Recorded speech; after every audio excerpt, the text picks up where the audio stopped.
থানায় থানায় ডেপুটেশনের কর্মসূচি সংগঠিত হচ্ছে। আমরা এই সময় প্রত্যেকটা থানাতে প্রশাসনের কাছে আমাদের কতগুলো নির্দিষ্ট দাবির ভিত্তিতে আমরা আমাদের আজকের এই থানা ডেপুটেশনের কর্মসূচি পালন করছিলাম। আমরা প্রশাসনের কাছে এটুকু আবেদন জানাতে চেয়েছিলাম যে এই সময় আমাদের রাজ্যে আমাদের জেলাতে আইনের শাসন কায়েম হচ্ছে না। বিভিন্ন জায়গায় তৃণমূল দলদাসে পরিণত হয়েছে। তৃণমূলের নেতাদের অঙ্গুলি হিরণে আজকে পুলিশ প্রশাসন থেকে শুরু করে থানার ওসিরা তারা তাদের কাজকর্ম পালন করছে। আমরা বামপন্থীদের পক্ষ থেকে কংগ্রেসের পক্ষ থেকে ওসির কাছে আবেদন জানিয়েছি। নন্দীগ্রামের থানার ওসি উনিও অনেক অভিজ্ঞতার সাক্ষী থেকেছেন। আমরা নন্দীগ্রামের থানার ওসির কাছে জানিয়েছি এই সময় আমাদের কর্মীদের বিশেষ করে বাম কংগ্রেসের কর্মীদের ওপর সাধারণ মানুষের ওপর অনেক মিথ্যে মামলা আছে, শয়ে শয়ে মিথ্যে মামলা আছে। আমরা বলছি সেই মিথ্যে মামলাগুলোকে প্রত্যাহার করতে হবে। আমরা থানার ওসির কাছে ডেপুটেশনে জানিয়েছি এই সময় নন্দীগ্রামের বিভিন্ন জায়গাতে বহু পার্টি অফিস তৃণমূল গায়ের জোরে দখল করেছিল, ঘুরিয়ে দিয়েছিল, আক্রমণ করে সেগুলোকে বন্ধ করে দিয়েছিল। আজকে তৃণমূলের নেতারা নেই, তৃণমূলের কর্মীরা নেই ওই পার্টি অফিসে বসার মতো। আমরা পুলিশ প্রশাসনের কাছে নন্দীগ্রামের থানার ওসির কাছে আমরা আবেদন জানিয়েছি আমরা ওই অফিসগুলোকে ফেরত পেতে চাই। আমাদের ওই পুনর্দখল করবার জন্য আমরা সেই পথে এগোতে চাই না। আমরা পুলিশ প্রশাসনের কাছে আবেদন জানিয়েছি ওই পার্টি অফিসগুলোকে তৃণমূলকে জোর দখল করে জবরদখল করে আজকে সেগুলোকে দখল করে রেখেছে, সেই দখল মুক্ত করতে হবে। আমাদের পার্টি অফিসের কাগজপত্র আছে, দলিল আছে, আমরা সেইগুলো নিয়ে পুলিশ প্রশাসনের কাছে আবেদন জানিয়েছি এই পার্টি অফিসগুলো যদি আপনারা প্রশাসনের স্তর থেকে ওই দখল মুক্ত না করেন তাহলে আগামী দিনে আমাদের বামপন্থী কর্মীরা লাঠি হান্ডা নিয়ে ওই অফিসগুলোকে ঘেরাও করবে, অফিসগুলোকে দখল করবে। আর সেই ঘটনার জন্য ওসি দায়ী থাকবেন। আমরা ওসিকে সেই কথা পরিষ্কার ভাবে জানিয়ে এসেছি। আমরা ওসির কাছে জানিয়েছি আমাদের এই নন্দীগ্রামের এই মোহাম্মদপুরে 31শে আগস্ট কতগুলি কর্মীরা তৃণমূলের আমাদের কর্মীদের উপর আক্রমণ করেছে। আমাদের কর্মীরা সেই আক্রমণকে প্রতিহত করে আমাদের কর্মসূচি পালন করেছে। কিন্তু আমরা কি দেখলাম না, পুলিশ প্রশাসন আমাদের কর্মীদের উপর পাল্টা আক্রমণ করেছে। আমরা এই কথা বলেছি ওসির কাছে। আজকে তেরোপেখিয়ার পার্টি অফিস আমাদের পার্টির পক্ষে, আমাদের পার্টির দলিল আছে। আজকে সেই তেরোপেখিয়ার পার্টি অফিসটা তৃণমূল জোর জবরদস্তি দখল করে আছে। আমরা এরকম করে আমাদের সমস্ত পার্টি অফিসের নাম, আমাদের পার্টি অফিসগুলির ঠিকানা আমরা সমস্ত কিছু নন্দীগ্রামের থানার ওসির কাছে দিয়ে এসেছি। আগামী দিনে ওনাদের ব্যবস্থা গ্রহণ করতে হবে। না হলে আজকে দেখেছেন যেভাবে শয়ে শয়ে মানুষ আজকে নন্দীগ্রামের থানা ঘেরাও করেছে লাঠি হান্ডা নিয়ে। আগামী দিনে মানুষ তাদের গণতান্ত্রিক অধিকার রক্ষা করবার জন্য, পার্টি অফিসগুলিকে দখল মুক্ত করবার জন্য মানুষ রাস্তায় নেমে প্রতিবাদ প্রতিরোধ করবার মধ্যে দিয়ে সেই পথে যাবে। তাই ওসিকে আমরা জানিয়েছি আপনি দায়িত্ব নিয়ে আজকের এই নন্দীগ্রামের বিভিন্ন জায়গায় যে অফিসগুলো যেভাবে আছে সেগুলোকে আপনারা যথাযথ ব্যবস্থা গ্রহণ করবেন। আমরা ওসির কাছে কথা জানিয়েছি। কি হচ্ছে নন্দীগ্রামের মাটিতে? এলাকায় কোনো মানুষের কোনো সমস্যা হয়, এলাকায় কোনো মানুষের কোনো জায়গায় জমির কোনো সমস্যা, কোনো জায়গায় কোনো আক্রমণ হয়েছে, কোনো জায়গায় পারিবারিক কোনো সমস্যা হয়েছে, যদি থানাতে আসে ওসিরা বলছে যে তৃণমূলের নেতার কাছ থেকে লিখে আনতে হবে। বাড়িতে ভাইয়ে ভাইয়ে ঝগড়া হয়েছে, সেই ঝগড়া সমস্যা সমাধান করবার জন্য ওসির কাছে এসছেন। ওসি বলছেন এলাকায় তৃণমূলের নেতার কাছ থেকে লিখে আনো। কোথাও ভাইয়ে ভাইয়ে জায়গা জমি নিয়ে সমস্যা হয়েছে, ওসির কাছে এসেছেন সমস্যা সমাধান করবার জন্য। ওসি বলছেন তৃণমূলের নেতার কাছ থেকে লিখে আনো। কোথাও এলাকায় মা বোনেদের উপর আক্রমণ হয়েছে, মা বোনেদের প্রতি নির্যাতন হয়েছে, এলাকায় থানাতে এসে মায়েরা বোনেরা তৃণমূলের ওসির মতো চেহারা ধারণ করেছে। ওসি বলছেন কি না এলাকায় তৃণমূলের নেতার কাছ থেকে লিখে আনো। আমরা ওসিকে বলেছি এই নীতি আপনি ত্যাগ করুন, আর ওই নন্দীগ্রামের মানুষ আপনাকে নন্দীগ্রাম থেকে ত্যাগ করবে। তাই আগামী দিনে এই ওসির কাছে আমরা যে দাবিগুলো করেছি সেই দাবিগুলোর পরিপ্রেক্ষিতে ওনাকে বলেছি আজকে আমরা শান্তভাবেই গণতান্ত্রিক পদ্ধতিতে ওসির কাছে ডেপুটেশন দিয়েছি। আমাদের কর্মীরা সুশৃঙ্খল ভাবে থানার সামনে অবস্থান করেছে, আমাদের অবস্থান চলছে। এরপরে যদি আপনি আইন আশানুরূপ ব্যবস্থা গ্রহণ না করেন তাহলে আদায়ের দাবি আদায় করবার পদ্ধতি আমাদের জানা আছে। সে গণতান্ত্রিক পদ্ধতিতেই মানুষ ঘেরাও করে রাখবে। নন্দীগ্রামের থানা, নন্দীগ্রাম থানা অবরুদ্ধ থাকে, মানুষ তাদের দাবি আদায়ের লড়াইতে সামনের দিকে এগোবে। আমরা পুলিশ প্রশাসনের কাছে বিনয়ের সঙ্গে আবেদন জানিয়েছি, আপনি আপনার অভিজ্ঞতার মধ্যে দিয়ে যাচাই করবেন। পুলিশ প্রশাসনের কাছে আমরা এই কথা বলেছি, আপনি পুলিশের উর্দি পরে আছেন, নিজের বুকে হাত রেখে নিজেকে প্রশ্ন করবেন, আপনি যে উর্দিটা পরে আছেন এই উর্দিটা আপনাকে সিপিএম দেয়নি, এই উর্দিটা আপনাকে তৃণমূল দেয়নি, এই উর্দিটা আপনাকে কংগ্রেস দেয়নি, বিজেপি দেয়নি। আপনি আপনার যোগ্যতায় আপনি এই উর্দিটা পেয়েছেন, অর্জন করেছেন। সেই উর্দির প্রতি যদি সম্মান রাখতে হয় তাহলে মানুষের গণতান্ত্রিক অধিকার রক্ষা করবেন। আমরা বিশ্বাস করি আগামী দিনে ওসি সেই অধিকার রক্ষার লড়াইতে উনি মানুষের পাশে থাকবেন, আর মানুষ লড়াই আন্দোলন সংগ্রামের মধ্যে দিয়েই সামনের দিকে এগোবে।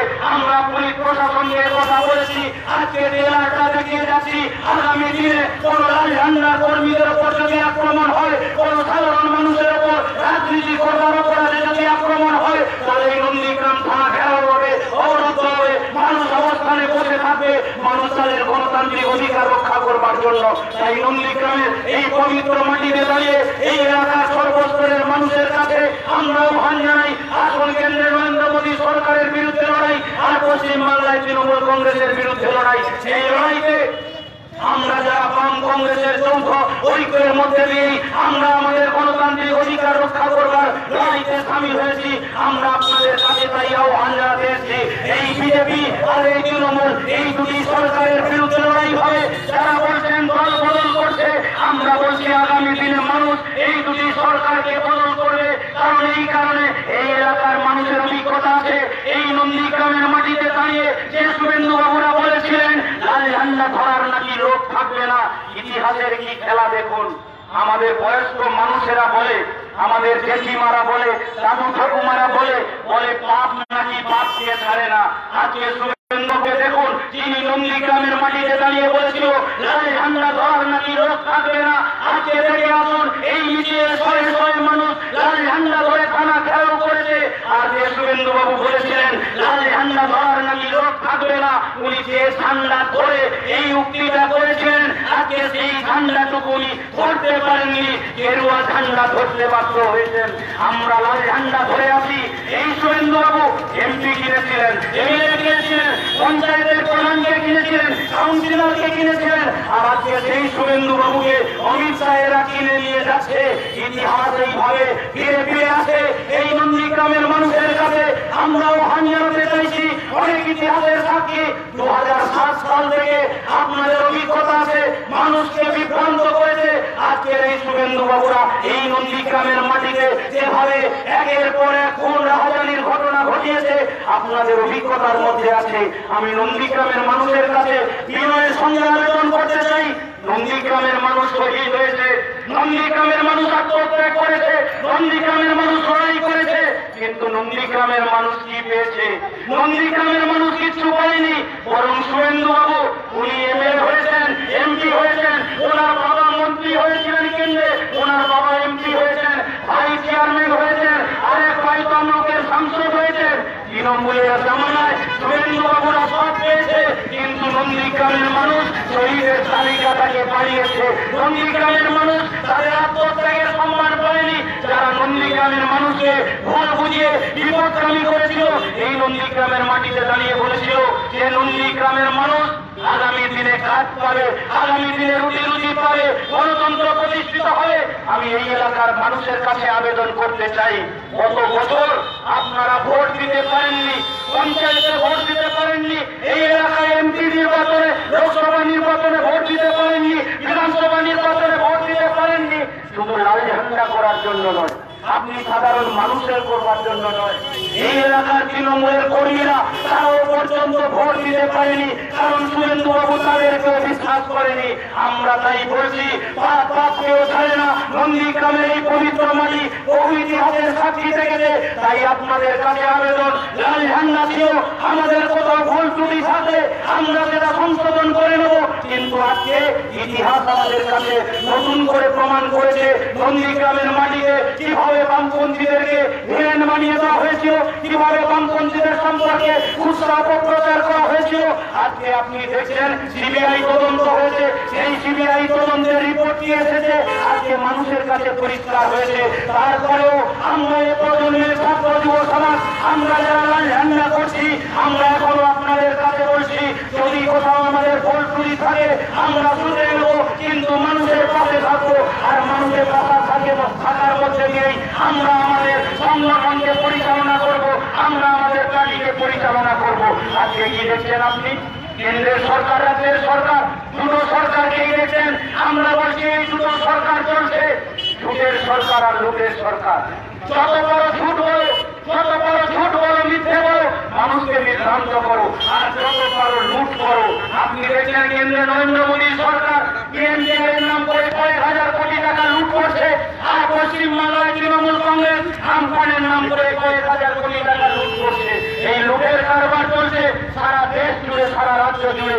এই ঝুটের বিরুদ্ধে, লুটের বিরুদ্ধে মানুষ হয়ে চোটক্রান্ত হবে, ঐক্যবদ্ধ হতে হবে। কারণ লাল ঝান্ডাই এ বাংলার মাটিতে, এ দেশের মাটিতে এই লুটের বিরুদ্ধে লড়াই করতে পারে। আজকের এখানে আমরা যখন সভা করছি আপনারা দেখছেন টিভির পর্দাতে কয়েকদিন ধরে আমাদের দেশের লক্ষ লক্ষ কৃষকরা আজকে দিল্লিকে অবরুদ্ধ করে আজকে আমাদের দেশের রাজধানীকে ঘেরাও করে বসে আছে। কেন আজকে কৃষকরা রাস্তায় নেমেছে? এই নরেন্দ্র মোদীর সরকার 2014 সালে লোকসভা নির্বাচনে ক্ষমতার আসার আগে সারা দেশের মানুষের কাছে প্রতিশ্রুতি দিয়েছিল বছরে 2 কোটি বেকারের চাকরি হবে, অর্থাৎ এই 6 বছরে 12 কোটি বেকারের চাকরি পাওয়ার কথা ছিল। অভিজ্ঞতা কি বলছে? 12 কোটি বেকারের চাকরি তো দূরের ব্যাপার, নোট বাতিলের ফলে 1 কোটি 10 লক্ষ মানুষ কাজ হারিয়েছিল। এই অপরিকল্পিত লকডাউনের ফলে আমাদের দেশের প্রায় 14 থেকে 15 কোটি মানুষ কাজ হারিয়েছে।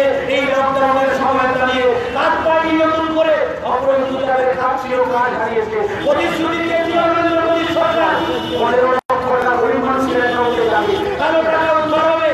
আজকে অভিজ্ঞতা কি বলছে? 15 লক্ষ টাকা তো দূরের ব্যাপার, 15 পয়সা কারোর অ্যাকাউন্টে ঢুকেনি। প্রতিশ্রুতি দিয়েছিল এই নরেন্দ্র মোদীর সরকার যে কৃষকদের জন্য স্বামীনাথন কমিশনের রিপোর্ট কার্যকরী হবে, অর্থাৎ একজন কৃষক তার ফসল উৎপাদন করতে যে খরচ হয় তার 1.5 গুণ দাম দিয়ে সরকার ফসল কিনবে। কিন্তু আজকে কি দেখছেন আমাদের দেশে এই যে নয়া কৃষি আইন চালু হয়েছে, যে কৃষি আইনের মধ্যে দিয়ে কৃষকদের গলার ফাঁস আকারে আটকে যাবে। আমরা বামপন্থীরা বলছি যে এই কৃষি আইন কৃষকদেরকে পুনরায় কৃতদাসে পরিণত করবে, কৃষকদেরকে নিজ ভূমে পরবাসী করবে। আজকে ওই কৃষি আইনে ন্যূনতম সহায়ক মূল্য বলে কোনো নির্দিষ্ট করা নেই। ওই কৃষি আইনে চুক্তিভিত্তিক চাষের কথা বলা আছে। চুক্তিভিত্তিক চাষ মানে কি? আপনি একজন গরিব কৃষক, আপনাকে কর্পোরেটের সঙ্গে চুক্তিবদ্ধ হতে হবে। আর আপনি চুক্তিবদ্ধ হয়ে এতদিন আপনি যে জমিতে ধান ফলাবেন মনে করতেন যে ধান ফলালে যে চালটা হবে আমার প্রত্যেক বছরে ধানটা হবে, আর আমার যদি বাকি হয় তাহলে বিক্রি হবে। আপনি মনে করছেন ধান ফলালে আপনার ভালো হবে। আর আদানি আম্বানিরা যারা চুক্তিতে যুক্ত হবে, যারা এই কর্পোরেটরা কৃষিক্ষেত্রে বিনিয়োগ করবে, তারা যদি মনে করে ধান ফলালে লাভ হবে না, যদি রাবার চাষ হয় তাহলে সেটাতে তাদের মুনাফা হবে, তাহলে আপনাকে আর ধান চাষ করতে হবে না, আপনাকে এরপরে রাবার চাষ করতে হবে। কারণ আদানি আম্বানিরা কৃষিক্ষেত্রে যদি বিনিয়োগ করে তারা কৃষকের সেবা করবার জন্য আসবে না, আদানি আম্বানিরা জনসেবা করবার জন্য আসবে না, তারা মুনাফা করতে আসবে। তাই তাদের মুনাফাটা যেখানে হবে তারা সে পথেই কৃষিক্ষেত্রকে নিয়ে যাবে। আপনাকে বাধ্য করবে আপনি কি কীটনাশক ব্যবহার করবেন, আপনি কি বীজ ব্যবহার করবেন, আপনি কি সার ব্যবহার করবেন, সবটা নির্দিষ্ট করে দেবে এই কর্পোরেটরা। আমরা বামপন্থীরা সে কারণে সারা দেশে এই কৃষি আইনের বিরুদ্ধে সারা দেশের কৃষকদেরকে সংগঠিত করবার মধ্যে দিয়ে আমরা এই কৃষি আইনের বিরুদ্ধে লড়াই করছি। আমাদের লড়াই জারি থাকবে। লক্ষ লক্ষ কৃষক আজকে দিল্লিকে অবরুদ্ধ করবার জন্য রাস্তাতে নেমেছে। আজকে সারা দেশের মাটিতে আপনি তাকিয়ে দেখুন, 2014 সালে নরেন্দ্র মোদী যে প্রতিশ্রুতি দিয়েছিল আজকে 2020 সালে আসে দাঁড়িয়ে আপনি অভিজ্ঞতার সঙ্গে মিলিয়ে দেখুন নরেন্দ্র মোদী 2014 সালে কি বলেছিল আর আজকে 2020-তে এসে আপনি কি দেখছেন। বলেছিল কি কালো টাকা উদ্ধার হবে, আজকে 2020 সালে এসে দাঁড়িয়ে দেখছেন কালো টাকা উদ্ধার তো দূরের ব্যাপার, আমার দেশের রিজার্ভ ব্যাংক থেকে 1,76,000 কোটি টাকা ঋণ নিয়ে নরেন্দ্র মোদী খরচ করছে। প্রতিশ্রুতি দিয়েছিল বছরে 2 কোটি বেকারের চাকরি হবে, আজকে 2020 সালে দাঁড়িয়ে দেখুন 2 কোটি বেকারের চাকরি বছরে পাওয়া তো দূরের ব্যাপার, আমার দেশের কয়েক কোটি মানুষ কাজ হারাচ্ছে। প্রতিশ্রুতি দিয়েছিল নরেন্দ্র মোদীর সরকার যে ক্ষমতায় এলে তারা দেশের বিকাশ ঘটাবে, আজকে দেশের বিকাশ তো দূরের ব্যাপার, আমার দেশের বিনাশ করছে। প্রতিশ্রুতি দিয়েছিল নরেন্দ্র মোদীর সরকার বুলেট ট্রেন চালু হবে, আজকে বুলেট ট্রেন চালু তো দূরের ব্যাপার, আমাদের দেশের রেল আর প্ল্যাটফর্ম গুলো বিক্রি হয়ে যাচ্ছে। তাই এই এলাকায় যারা বিজেপি করেন দেখবেন বিজেপির উপর থেকে নিচু তলার নেতা সবাই একটা স্লোগান দেয় কি না ভারত মাতা কি জয়।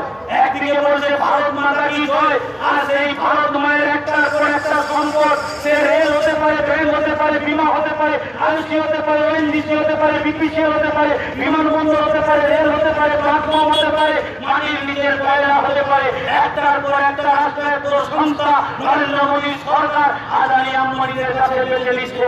আমাদের দেশের জঙ্গল থেকে শুরু করে মাটি সমস্ত কিছু বিক্রি করে নিতে চাইছে। তাই এই বেচারাম সরকারের বিরুদ্ধে সারা দেশের মানুষ ঐক্যবদ্ধ হয়েছে, জোট বেঁধেছে। আর সে কারণেই আপনি দেখছেন এই বিজেপি আরএসএসকে যারা ধর্মের নামে রাজনীতি করতে চাইছে, যারা মন্দির মসজিদের নামে রাজনীতি করতে চাইছে, মানুষের মধ্যে বিভাজন করতে চাইছে। আর আমরা যারা লাল ঝান্ডা করি আমরা পরিষ্কার আপনাদের কাছে বলি আমাদের লড়াইটা চাপের জন্য নয়, আমাদের লড়াইটা ভাতের জন্য, আমাদের লড়াইটা ধর্মের জন্য নয়, আমাদের লড়াইটা কর্মের জন্য, আমাদের লড়াইটা শ্মশান কবরস্থানের জন্য নয়, আমাদের লড়াইটা বাসস্থানের জন্য, আমাদের লড়াইটা শিক্ষার জন্য নয়, আমাদের লড়াইটা সবার শিক্ষার জন্য, আমাদের লড়াইটাকে তাই আমরা সামনের দিকে এগিয়ে নিয়ে যেতে চাইছি। আপনাদের কাছে আবেদন করতে চাইছি যারা হিন্দু মুসলমানের মধ্যে বিভাজন করবার মধ্যে দিয়ে আমার আপনার ঐক্যটাকে ভেঙে দিতে চাইছে তাদের বিরুদ্ধে সচেতন থাকতে হবে। কারণ আমরা জানি এই নরেন্দ্র মোদী সরকারের বিরুদ্ধে সারা দেশের মানুষ ঐক্যবদ্ধ হয়েছে, ভোট বেঁধেছে। আর সে কারণেই এরা ধর্মের নামে রাজনীতি করতে চাইছে। আমরা আপনাদের কাছে বলি এই যে হিন্দু মুসলমানের মধ্যে ভাগাভাগি করতে চাইছে, আমরা বলি আজকে আলুর দাম 30 টাকা, 40 টাকা, 50 টাকা কেজি ধরে যখন বিক্রি হয়েছিল তখন আমি হিন্দু বলে আমার জন্য কম দাম আর মুসলমান বলে ওর জন্য বেশি দাম, এটা আপনি পাননি। আজকে গ্যাসের দাম যেভাবে বাড়ছে আমি মুসলিম বলে আমার জন্য কম দাম হবে আর হিন্দু বলে ওর জন্য কম দাম হবে, এটা কখনো হতে পারে না। আজকে যদি কলকারখানা না হয়, শিল্প যদি না হয়, বিনিয়োগ যদি না হয়, তাহলে যেমন হিন্দু ভাইও কাজ পাবে না, মুসলিম ভাইয়েরাও কাজ পাবে না। তাই ধর্ম নিয়ে যারা রাজনীতি করে মানুষের মধ্যে ভেদাভেদ করতে চাইছে তাদের বিরুদ্ধে আপনাদের সতর্ক থাকতে হবে। এই পশ্চিম বাংলার মাটিতে যারা এই বিভাজন করতে চাইছে কারণ বাংলার কৃষ্টি সংস্কৃতি ঐতিহ্য রবীন্দ্রনাথ ঠাকুরের, যে রবীন্দ্রনাথ ঠাকুর বলেছিলেন মরিব তোমারি তরে বাঁচিব তোমারি কারে নইলে বিষাদময় জীবনকে বা ধরে। সময় তুমি হার মেরেছ রক্তদানের কাছে, রহিম চাচা রক্ত দিলে রামের জীবন বাঁচে। একজন মুমূর্ষু মানুষ সে যদি হসপিটালে ভর্তি হয়, তার যদি রক্তের প্রয়োজন হয়, তখন ডাক্তার বাবুরা পরীক্ষা করে দেখে না এটা হিন্দুর রক্ত না এটা মুসলমানের রক্ত। ডাক্তার বাবুরা পরীক্ষা করে দেখে রক্তের গ্রুপ কি না এ না এ পজিটিভ, বি না বি নেগেটিভ।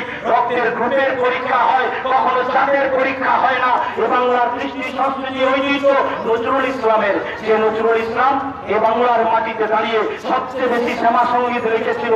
আমরা যারা হিন্দু ধর্ম অবলম্বন করি কালী পুজোতে যে গানটা বাজাই সেই গানটা যে শ্যামা সঙ্গীত সেটা লিখেছিলেন এই নজরুল ইসলাম। যে নজরুল ইসলাম বলেছিলেন বল রে জবা বল, বল রে সমা বল, কোন সাধনায় পেলি তুই মায়ের চরণ তল। এ বাংলার কৃষ্টি সংস্কৃতি ঐতিহ্য এটাই যে বাংলার মাটিতে দাঁড়িয়ে একজন হিন্দু ভাইসে মন্দিরে যাবে, একজন মুসলিম ভাইসে মসজিদে যাবে, একজন খ্রিস্টান ভাইসে খ্রিস্টানে যাবে, একজন জৈন ভাইসে গুরুদ্বারে যাবে। আমার দেশের কৃষ্টি সংস্কৃতি ঐতিহ্য এটাই। একদিক থেকে মন্দির থেকে আসবে শঙ্কর ধ্বনি, ঘণ্টার ধ্বনি, অপর দিক থেকে মসজিদ থেকে আসবে আজানের আওয়াজ। একাকার হয়ে যাবে নানা ধর্মের মানুষ, নানা বর্ণের মানুষ, নানা জাতের মানুষ। যারা জাতের নামে বদকাটি করে আমার আপনার মধ্যে বিভাজন করতে চাইছে তাদের বিরুদ্ধে সতর্ক থাকতে হবে। সেই আহ্বান নিয়ে আপনাদের কাছে এই আহ্বান জানাচ্ছি এই লড়াই আন্দোলন সংগ্রামে মানুষকে চিনে নিতে হবে।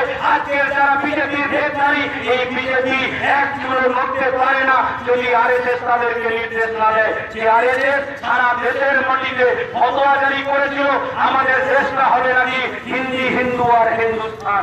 আজকে যে প্রধানমন্ত্রী নরেন্দ্র মোদীকে দেখছেন, এই প্রধানমন্ত্রী নরেন্দ্র মোদী এই আমার দেশের প্রধানমন্ত্রী হওয়ার আগে গুজরাটের মুখ্যমন্ত্রী ছিলেন। আর গুজরাটের মুখ্যমন্ত্রী থাকার সময় গোধরাকাণ্ডের কথা আমার দেশের ইতিহাসের কালো অক্ষরে লেখা আছে। সেদিন গুজরাটের মাটিতে দাঁড়িয়ে এই আরএসএস এর স্বেচ্ছাসেবকরা যারা সংখ্যালঘু মুসলিম মানুষের নিধনযজ্ঞ সংগঠিত করেছিল, আর ওই সংখ্যালঘু মুসলিম মানুষের লাশের উপর দাঁড়িয়ে সারা দেশের মানুষের কাছে এই নরেন্দ্র মোদীরা, এই আরএসএস এর বাহিনীরা সারা দেশের মানুষের কাছে স্লোগান দিয়েছিল যে ভাই মুসলমান উসকো ভেজো পাকিস্তান, जो बोलेगा इस्लाम उसको भेजो पाकिस्तान, सब बोलो राम नाम। ये হচ্ছে সেই নরেন্দ্র মোদীরা, এ হচ্ছে সেই বিজেপি, এ হচ্ছে সেই আরএসএস যারা 1992 সালের 6 ডিসেম্বর বাবরি মসজিদ ধ্বংসের সময় সারা দেশের মানুষের কাছে স্লোগান দিয়েছিল এক ধাক্কা মারতো সব মসজিদ তোড়তো। সেই নরেন্দ্র মোদীরা আবার নতুন করে সারা দেশের মাটিতে ফতোয়া জারি করেছে। একটার পর একটা ঘটনা আজকে 2014 সাল থেকে এখনো পর্যন্ত প্রায় 1600 বেশি দাঙ্গা ঘটেছে আমাদের দেশে। বহু মানুষ আজকে মারা গেছে, শহীদ হয়েছে, মনে আছে আপনাদের খবরের কাগজে, টিভির পর্দাতে আপনাদের সবার নজরে আছে উত্তর প্রদেশের মোহাম্মদ আকরমের কথা। ভুলে যায়নি দেশের মানুষ, ভুলে যায়নি। আপনি মনে রাখবেন রাজস্থানের পেহলু খানের কথা, আপনি মনে রাখবেন ওই ঝাড়খণ্ডের একজন মুসলিম যুবক, মনে রাখবেন আপনি ওই যে হিমাচল থেকে গিয়ে ঈদের বাজার করতে এসেছিল দিল্লিতে। সেই ইউনিয়ন থেকে শুরু করে আজকে শুধু মুসলিম মানুষরা আক্রান্ত হচ্ছে তা নয়, আমার দেশের মাটিতে পিছিয়ে পড়া আজকে দলিত, আজকে আদিবাসী সম্প্রদায়ের মানুষরাও আক্রান্ত হচ্ছে। তাই মানুষের উপর আক্রমণ যারা করতে চাইছে তাদের বিরুদ্ধে রুজির দাবিতে লড়াই, আমার দেশের ধর্ম নিরপেক্ষতা, আমার দেশের অখণ্ডতা রক্ষার লড়াই, আমার দেশের সার্বভৌমত্ব রক্ষার লড়াই। আর সেই লড়াইতে সর্বস্তরের মানুষের কাছে আহ্বান জানাই, লাল ঝান্ডাই পারে সারা দেশের মাটিতে এই ধর্ম নিরপেক্ষতাকে রক্ষা করবার জন্য। আর আজকে যারা মনে করছেন এই তৃণমূলকে হারাতে বিজেপিকে লাগবে আর বিজেপিকে হারাতে তৃণমূলকে লাগবে, আমরা বলছি তৃণমূল আর বিজেপি দুটো রাজনৈতিক দল এক হয়ে আছে, মুদ্রার এপিঠ আর ওপিঠ। শুধু আপনাদের কাছে এই রাজনীতির মেঘের কোলে দাঁড়িয়ে আপনাদের বলি, আকাশ ঘিরে মেঘ করেছে, সূর্য গেছে পাটে, পিসি ভাইপোর সেটিং আছে মোদী অমিত শাহের সাথে, মোদী অমিত শাহের সাথে সেটিংটা পরিষ্কার হয়ে আছে। আজকে দেখছেন না এই যে শুভেন্দু অধিকারী টিভির পর্দাতে দেখলেন কি বলছিল, বলছে 2014 সাল থেকে আমি আরএসএস এর সদস্য। 2014 সালে প্রথম অমিত শাহের সঙ্গে পরিচয় ঘটিয়ে দিয়েছিল, তারপরেও তৃণমূলে ছিলেন। কারণ বিজেপি আরএসএস জানে পশ্চিমবাংলায় লাল ঝান্ডা থাকলে, বামপন্থীরা থাকলে এখানে বিজেপি দাগ ফোটাতে পারবে না। তাই এই তৃণমূলকে এজেন্ট হিসেবে ব্যবহার করেছে, তৃণমূলকে 10 বছরের লিস্ট দিয়েছিল, সেই লিস্টটা শেষ হয়েছে। তাই একের পর এক তৃণমূলের নেতা আজকে বিজেপির মাথায় বসেছে। আপনি শুরুতে দেখুন সেই মুকুল রায়, যে মুকুল রায়ের কথা আপনার মনে আছে, সবার মনে আছে, যে পশ্চিমবাংলার মাটিতে লাল ঝান্ডা শেষ করার ব্লুপ্রিন্ট তৈরি করেছিল। মমতা ব্যানার্জির সেকেন্ড ম্যান ছিল মুকুল রায়। আমরা বলি চিরদিন কাহারও সমান নাহি যায়, আজকে রাজা উজির, কাল সে মুকুল রায়। মুকুল রায়কে দেখুন, যাকে বলেছিল ভাগ মুকুল ভাগ, আজকের সেই মুকুল বিজেপির মাথায় বসে আছে। একের পর এক তৃণমূলের নেতা, মুকুল রায় থেকে শুরু করে শঙ্কুদেব পণ্ডা, লোকেশ চ্যাটার্জি থেকে শুরু করে অর্জুন সিং থেকে সৌমিত্র খাঁ থেকে শুরু করে শুভেন্দু অধিকারী, একের পর এক তৃণমূলের নেতা আজকে বিজেপির মাথায় বসে আছে। অনেক বিজেপির কর্মীরা বলে কি না তৃণমূলের বিরুদ্ধে লড়াই করতে হবে। আমাদের অনেক কর্মীরা বিভ্রান্ত হয়েছে, এই গত লোকসভা নির্বাচনে আমাদের লাল ঝান্ডা করা কর্মী বিভ্রান্ত হয়েছে। কি বলছিল, বলে দাদা এই সময় তৃণমূলকে একটু টাইট দিতে হবে, তাই বিজেপি ছাড়া তৃণমূলকে কেউ টাইট দিতে পারবে না। আমরা বামপন্থীরা তাদের কাছে বিনয়ের সঙ্গে বলি, কোন বিজেপি তৃণমূলকে টাইট দেবে? সত্যি যদি বিজেপি তৃণমূলকে টাইট দিতে চাইতো তাহলে বিজেপিকে নবান্ন অভিযানও করতে হবে না, বিজেপিকে রাজবাজার অভিযানও করতে হবে না, বিজেপিকে মিটিং মিছিল থানা ঘেরাও করতে হবে না। শুধু বিজেপি যদি সারদা নারদা রোড ভ্যালির তদন্তটুকু করে না, তাহলে তৃণমূলকে তো টাইট দেওয়া দূরের ব্যাপার, তৃণমূলের দলটাই উঠে যাবে। কিন্তু আপনি এই 6-7 বছরে বিজেপিকে দেখলেন সারদা নারদা রোড ভ্যালির এতটুকু তদন্ত ঘটেনি। আমরা বামপন্থীরা সেদিনও বলেছিলাম, আজও বলছি, আমরা 7% পাই, 0 পাই আর না পাই, লাল ঝান্ডা ছিল, আছে এবং থাকবে, কারণ নীতি আদর্শ মতাদর্শের ভিত্তিতে লড়াই হবে। আর আমরা সেদিন কথাও বলেছিলাম, আমাদের নেতারা কথা বলেছিল যে তৃণমূলের 10টা আসন যদি কমে যায় তাহলে তৃণমূলের দলটা বিজেপি হয়ে যাবে। আজকে আপনি দেখুন, মমতা ব্যানার্জিও আতঙ্কের মধ্যে আছে, এতটাই আতঙ্কের মধ্যে আছে। মমতা ব্যানার্জি যখন সভাতে ভাষণ দেয়, আপনি লক্ষ্য করে দেখবেন, ভাষণ দিতে দিতে পেছনের চেয়ারগুলোর দিকে দেখে যে পিছনে চেয়ারে যারা বসে আছে তারা আছে না বিজেপিতে পালিয়ে গেছে। আতঙ্কের মধ্যে আছে, প্রত্যেক দিন আতঙ্কের মধ্যে কাটাচ্ছেন। আর আমরা বামপন্থীরা বলেছি, এই পশ্চিমবাংলার মাটিতে যারা মনে করছেন যে বিজেপিকে হারাতে তৃণমূলটা করতে হবে, আমি তাদের কাছে বিনয়ের সঙ্গে আবেদন করি, 34 বছর লাল ঝান্ডা ছিল পশ্চিমবাংলার মাটিতে, মুখ্যমন্ত্রী ছিল জ্যোতি বসু, মুখ্যমন্ত্রী ছিল পুত্রদেব ভট্টাচার্য, তৃণমূল তো দূরের কথা, এই বিজেপি পশ্চিমবাংলার মাটিতে দাঁত ফোটাতে পারেনি, আরএসএস পশ্চিমবাংলার মাটিতে শাখা খুলতে পারেনি। আজকে তৃণমূল সরকারের জামানায় 16 কেন্দ্রীয় শাখা খুলেছে আরএসএস, আজকে বিজেপি আসতে পিছিয়ে সারা পশ্চিমবাংলায় জড়িয়ে ধরেছে। এই তৃণমূল কখনোই বিজেপির বিরুদ্ধে লড়াই করতে পারবে না, কারণ যখনই তৃণমূল বিজেপির বিরুদ্ধে লড়াই করতে যাবে তখনই নরেন্দ্র মোদী ওই সারদা নারদা রোজমেরিতে দাম দিতে শুরু করবে। ওই টিকিটা বাঁধা আছে উপরে, তাই তৃণমূল কখনো বিজেপির বিরুদ্ধে লড়াই করতে পারবে না। আর তৃণমূলটা কেবলমাত্র উঠে যাওয়ার অবস্থায় আছে। আপনি দেখছেন পাড়ার মোড়ে মোড়ে, চায়ের দোকানে, আড্ডা এলাকায় সর্বত্র আপনি শুনতে পাচ্ছেন একটাই কথা, কি না এই পাপকে যত তাড়াতাড়ি পারো বিদায় করো। মানুষ তার অভিজ্ঞতার মধ্যে বুঝেছে, কারণ এলাকায় এলাকায় তৃণমূলের যেভাবে লুটের কারবার চলছে, পশ্চিমবাংলা জুড়ে যেভাবে রাজমানির কারবার চলছে, সারা দেশের মানুষ বুঝেছে এই আমফানের ঝড় হলো, এই আমফানের ঝড়ে নন্দীগ্রামের ক্ষতিগ্রস্ত মানুষ, সত্যিকারে যারা ক্ষতি হয়েছে তারা ক্ষতিপূরণ পায়নি। 3 তলা পাকা বাড়ি আছে, 2 তলা পাকা বাড়ি আছে, হাই স্কুলের মাস্টার আইওসিতে চাকরি করে, তাদের নামে আমফানের ক্ষতিপূরণের টাকা ঢুকেছে, কিন্তু গরিব মানুষ যার টানের খোলাটা উড়ে গেছে, যার খড়ের চালটা নষ্ট হয়ে গেছে, নন্দীগ্রামের সেই ক্ষতিগ্রস্ত মানুষ ক্ষতিপূরণ পায়নি। আজকে প্রধানমন্ত্রী আবাস যোজনা বাড়ি আসবে, তৃণমূলের নেতাকে 20,000, 30,000, 40,000 টাকা করে দিতে হবে। এই যে তোলাবাজির কারবার চলছে পঞ্চায়েতে পঞ্চায়েতে, তৃণমূলের তোলাবাজির আখড়া তৈরি হয়েছে। আপনি তৃণমূলের যে কোনো নেতাকে জিজ্ঞেস করবেন যে এই পঞ্চায়েতগুলো কেমন চলছে, আপনি দেখবেন তৃণমূলের কর্মীরাই বলতে শুরু করেছে, বলে দাদা তৃণমূলের জামানায় সবকিছুই বিনা আলোচনায় পাস, আর তাই ঢালাই রাস্তাতে রডের বদলে বাঁশ। কোথাও কোথাও ঢালাই রাস্তা হচ্ছে, রড দিচ্ছে না, বাখারি দিয়ে ফেলে ঢালাই রাস্তা হচ্ছে। লুটের কারবারটা এই জায়গায় গিয়ে পৌঁছেছে। আমরা বলছি এই লুটেরাদের বিরুদ্ধে মানুষ ঐক্যবদ্ধ হয়েছে। এই নন্দীগ্রামের মানুষের কাছে আবেদন জানাতে চাই, নন্দীগ্রামে বামপন্থী সরকার চেয়েছিল শিল্প কলকারখানা হলে বেকার যুবকদেরকে কাউকে আর আহমেদাবাদে যেতে হবে না, কাউকে আর গুজরাটে যেতে হবে না, কাউকে আর মুম্বাইতে যেতে হবে না, কাউকে দার্জিলিংয়ে যেতে হবে না, আর কাউকে তামিলনাড়ুতে যেতে হবে না। ঘরের ছেলেরা ঘরে থাকবে, এলাকায় কর্মসংস্থানের সঙ্গে যুক্ত হবে। এটাই যদি বামপন্থীদের অপরাধে থাকে, আমরা সেই অপরাধ করেছি। সেই অপরাধ যদি আপনারা মাফ করতে পারেন, মনে করেন যদি না ঠিক করেছে, তাহলে রুখে দাঁড়ান। আমার কোন নন্দীগ্রামের ভাইকে আজকে আহমেদাবাদে গিয়ে পড়ে থাকতে হবে না, কাউকে দিল্লিতে গিয়ে পড়ে থাকতে হবে না, গুজরাটে গিয়ে পড়ে থাকতে হবে না। নন্দীগ্রামের ছেলেরা নন্দীগ্রামে কাজ পাবে, সেই ভাবনা চিন্তা নিয়ে বামপন্থীরা লড়াই আন্দোলন সংগ্রাম করেছিল।